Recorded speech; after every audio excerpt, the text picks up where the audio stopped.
So is this what people are really concerned about when they talk about weight? Oh, Jesus. Weight's important, right? It is for lifting over gates.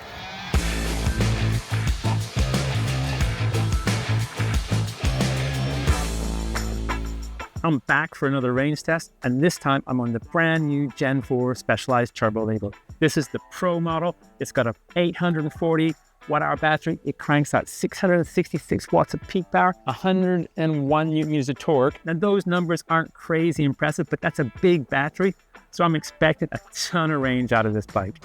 Let's get straight to it. Okay, so Garmin's running, got 100% battery. We're on 100 on the dynamic micro tune, so full turbo. Let's go.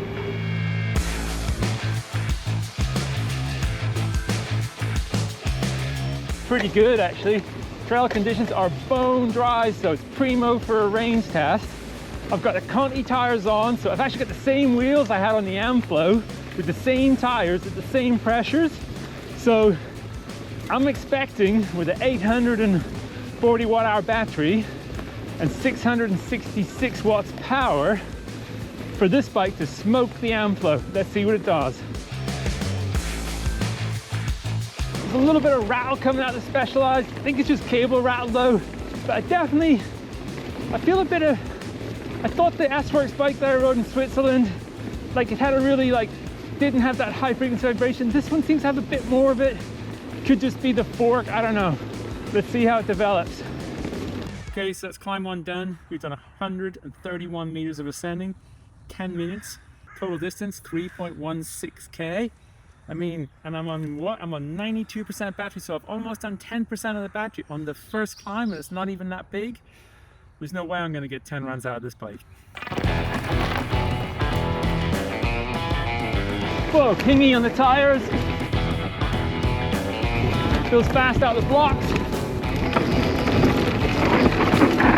Loose. So drifty through there. Descent number one done. Just approaching the top of climb number 2. Quick update, 223 meters of ascending and 20-minute ride time. Distance 5.63K. So the Levo Pro has got Maven brakes on it, and they can be a little bit grabby. They're really powerful, but they can be a little bit grabby. And what's really noticeable is I've swapped from the Specialized Butcher soft T9 compound tires to the Continental soft, which definitely aren't super soft. And you find with the really powerful brakes and the less grippy tires, it's really easy to overload the tire. So if you're gonna have powerful brakes, you want really grippy tires.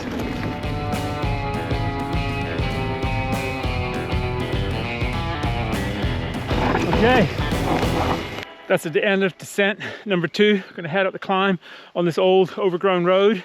Should be able to keep a good pace along here. Should say I'm feeling I've got quite a bit of fatigue in my hands. Like I'm running this Fox 38 fork, absolutely wide open on compression. There's a little bit of rebound. It still feels a bit sluggish, so I think some of that vibration could be coming out of the fork. Let's see when we do a couple more runs.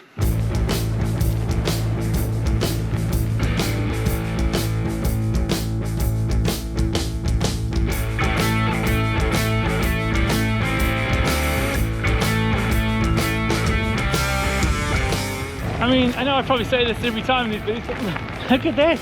Look how good I got it. I mean, Danny called me a fair weather rider the other day, and I think he might be right. But like, why wouldn't you come out on a day like this? So I'm at the top climb, number 3, just about to head into the 3rd descent. Just a quick update on the numbers. We're at we've done 383 meters of vertical, and we've done 9.63 kilometers. Battery is at 76%. Let's go. Oh, there's a maniac riding up the trails on an Amflow. Oh.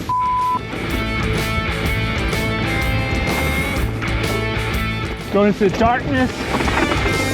Definitely feels a bit harsher on that kind of those little rocky sections.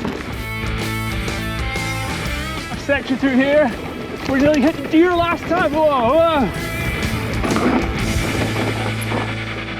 Downs are as hard as the ups. Like I'm breathing hard, right? I'm getting a workout because I'm like working the bike. Should point out on this bike though, that this isn't the stock geometry. Before I brought the bike out, I put a -1 chip in the head tube to slacken the head angle to 63 degrees. I've got it in the low setting, which is standard here. I've also flipped it into the long setting. And what's interesting is not only does that increase the chainstay length, it drops the BB a ton. So now the BB height is 330, and I think Specialized claim it's like 350 in standard, which is way too high. So we're just heading down a bit of fire road now. We're going to go up to the kind of the more technical climb. There's a few rocks in it, there's a few different stages in it where the gradient changes. I don't think it's going to be any problems on the Levo, even though it's only got 666 watts peak power. Let's see.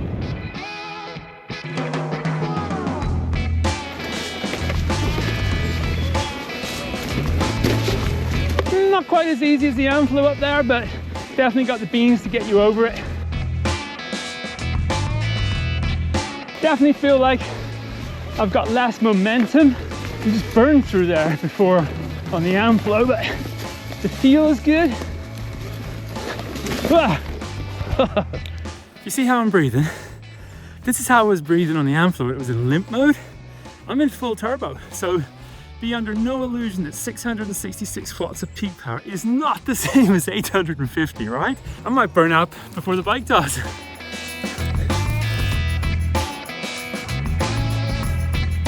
Yeah, I'm kind of pushing on the button thinking where's the next mode up here, but I suppose it's just like any other e-bike really.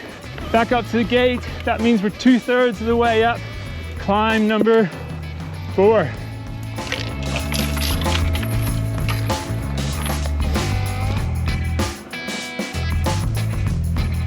So I want to can't stress enough, this is not the S-Works bike.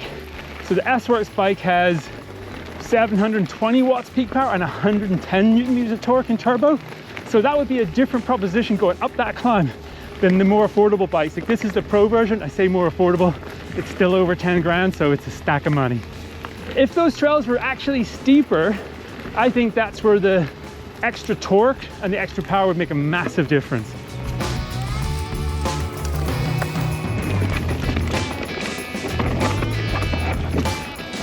So tight through there.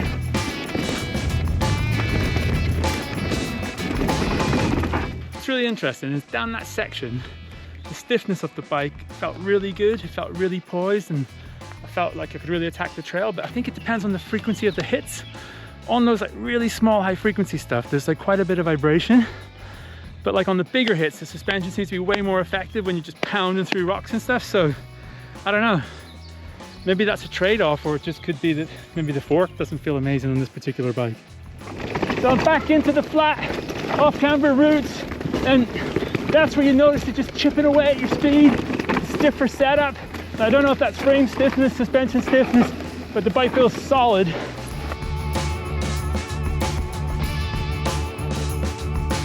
On number 5 this is. Last time there was some water here, no water this time. Oh, hit my toe in a rock.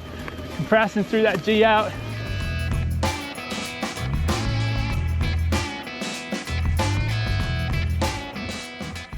Okay, so that's 2/3 of the way up climb number 5. As you can see, I'm breathing pretty hard, and I think that's what brands might mean by, let's say, the natural feel. So if you want to breathe hard, make it more natural, you got to remember this is in turbo mode. I am not taking it easy with the motor. I'm giving it full beans and I'm working out. Right, let's get a move on. So what's interesting on that last climb, I went over 25 kilometers per hour. So basically, I'm working and the motor's not. So when you're range testing, you want to just sit right on that max speed limit, not go over it. Top of descent number 5, and we're done 703 meters of vertical. I mean, I did 1430 on the Amflow, and we've got 58% battery, so I think we're going to do pretty much identical range to the Amflow. Let's see. Let's put that into perspective. Like compared to any SL bike, the Amflow, the new Levo, and any Bosch bike with a 700, 800 watt hour battery is going to smoke an SL bike. And the other thing that, like, They're just two bikes I'm talking about. Like there's one bike that I haven't range tested yet. Well, actually not one bike, one system. I haven't range tested the Bosch Gen 5.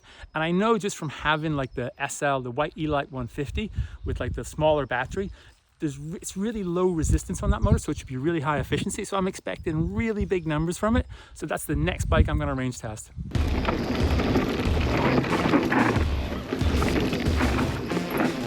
So as you can see, these aren't just range tests. It's not like putting on a dyno and just kind of like seeing how the battery goes.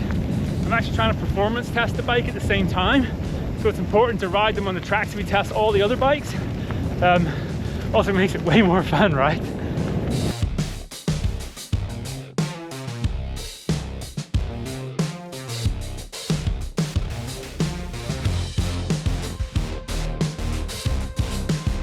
Up to the fallen tree, take a different line this time, see if I can actually make it. Oh, cleaned it for the first time.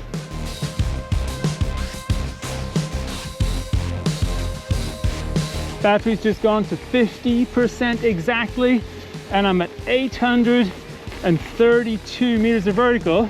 So like I said before, in theory you should be able to double that and see that I'm gonna get 1660 meters. I don't think those sums add up though.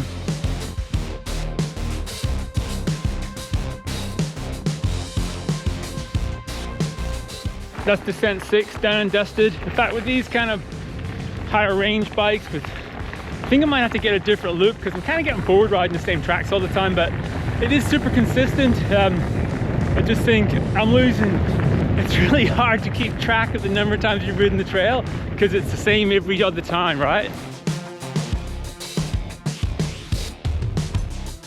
So I'm back at the top of the 9th descent, so I'm definitely gonna get 10 out of this bike because I've got just under 20% battery and I'm at 1,331 meters of vertical. This bike might do 2 more descents, it might do 15. Let's see what it's got.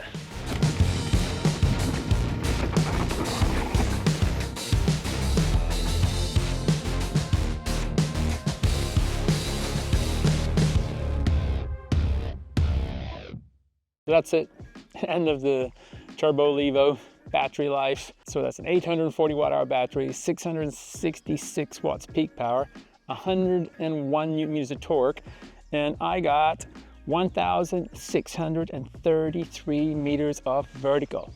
That's not bad, but you gotta remember, it's not a super high power bike, right? I gotta say though, I was working way harder than I was when I did the Amflow range test because it's got 850 watts peak power. Now, a couple of things to highlight here. This bike's got Continental soft compound tires, which aren't actually that soft, so you're not gonna get this range with the stock Specialized Butcher T9 compound tires. And what those numbers mean in real terms is I got 11 full descents on the Turbo Levo, which is impressive, right? It's not just all about peak power though. Like, I like the setup I've got with the bike now in the super long, super slack, super low setting, and the bike feels solid. I don't know if it's just because, I don't think it's because it's got the bigger 38 fork on the front, because I normally prefer a smaller fork, like a Lyric or a 36. I think it's just the bike's got like that support, so you can really push into the suspension. The trade-off is, there's still a little bit of vibration through it. I don't know, it's just, it could be a setup thing, but I gotta spend more time on this bike, really get it dialed in before I can like find its full potential. I'm also thinking maybe I need to change like the range test a little bit. With these higher powered, bigger battery bikes, you really want proper tires on them to get the most out of them. So I think I might have to just start over with new tires, like super soft compound, downhill casing, and just start the numbers from there. So let me know in the comments if you think with these kind of like, with those tires that I had on were okay, because they were from my SLE bike test. Maybe with the full powered, bigger battery bikes, if you think I should switch to maybe more technical terrain for the range test and proper tires, the kind of tires you're gonna use when you've got a bike like this.